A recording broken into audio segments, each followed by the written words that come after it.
Les podcasts du Figaro. Cette histoire est passée relativement inaperçue, Guillaume. Pourtant, elle pose de nombreuses questions. Ce sont les dernières nouvelles d'Alsace qui en rendent compte. C'est une histoire digne des grands films d'espionnage. Imaginez, vous êtes chez vous, vous parlez à ChatGPT, 2 heures après, vous avez la police française, et parce que c'est passé par OpenAI, le FBI, la police française. Le 3 avril 2026, le RAID est intervenu à Strasbourg pour une affaire pas comme les autres. Les forces spéciales ont été déployées pour interpeller un individu potentiellement dangereux et qui pourrait rapidement passer à l'acte. L'alerte est venue directement des États-Unis.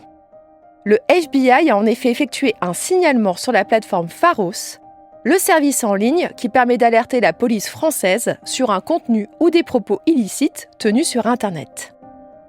Mais qu'a donc fait notre suspect pour voir débarquer le RAID chez lui ? Eh bien, il a discuté avec ChatGPT pour lui demander comment se procurer un pistolet semi-automatique pour, je cite, « tuer un agent du renseignement, de la CIA, du Mossad ou bien de la DGSI ». L'homme de 37 ans, qui souffre de troubles psychiatriques, a été remis en liberté le lendemain de l'intervention. La police s'est félicitée de l'excellente coordination internationale entre la France et les États-Unis et sur la rapidité de l'intervention. Le syndicat des commissaires de police a souligné que l'IA devient un nouveau capteur du renseignement, capable de faire remonter des signaux faibles et permettant d'intervenir avant qu'il ne soit trop tard. Mais une question a vite émergé. Nos discussions avec ChatGPT ne sont donc pas confidentielles ? Son concepteur OpenAI lit-il tout ce que nous confions à son robot ? Allez, venez, je vous explique tout en 5 minutes. On va stopper tout de suite les fantasmes. Non, OpenAI ne lit pas toutes vos conversations avec ChatGPT. Mais est-ce que toutes vos discussions sont confidentielles ? Pas vraiment. Je m'explique.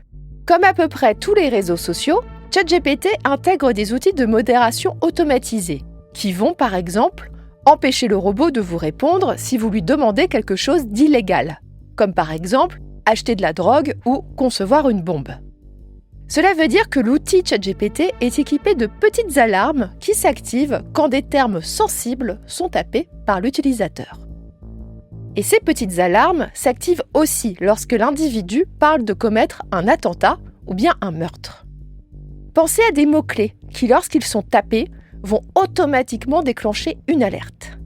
C'est à ce moment-là, et seulement à ce moment-là, que la conversation va être étudiée par les services d'OpenAI. L'échange va être envoyé à des modérateurs humains qui vont le lire et déterminer s'il y a une menace imminente et grave contre autrui. Si c'est le cas, ils préviennent les forces de l'ordre. C'est exactement ce qu'il s'est passé pour notre internaute à Strasbourg. Bref, ChatGPT ne lit pas vos conversations, sauf si ces dernières prennent un tour dangereux. Le service songe à ajouter d'autres petites alertes internes pour d'autres cas sensibles, par exemple, si l'internaute parle de dépression ou d'envie suicidaire. Il faut dire qu'OpenAI est poursuivi en justice aux États-Unis pour plusieurs cas de suicide. Les familles des victimes estiment qu'ils sont en partie liés à l'usage de ChatGPT et que le service n'a rien fait pour alerter les proches ou bien pour stopper l'internaute dans ses pulsions de mort.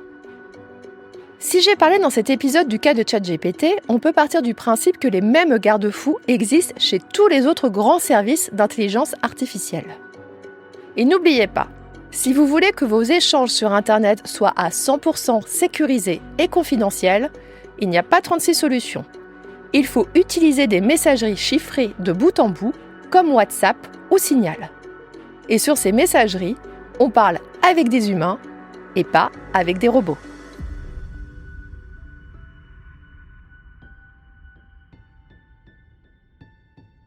Merci d'avoir écouté Question Tech. Je suis Chloé Voitier, journaliste au Figaro Économie.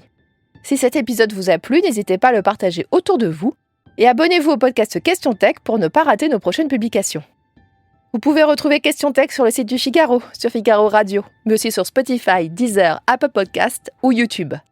Et n'oubliez pas, dans la tech, il n'y a pas de questions bêtes. À bientôt.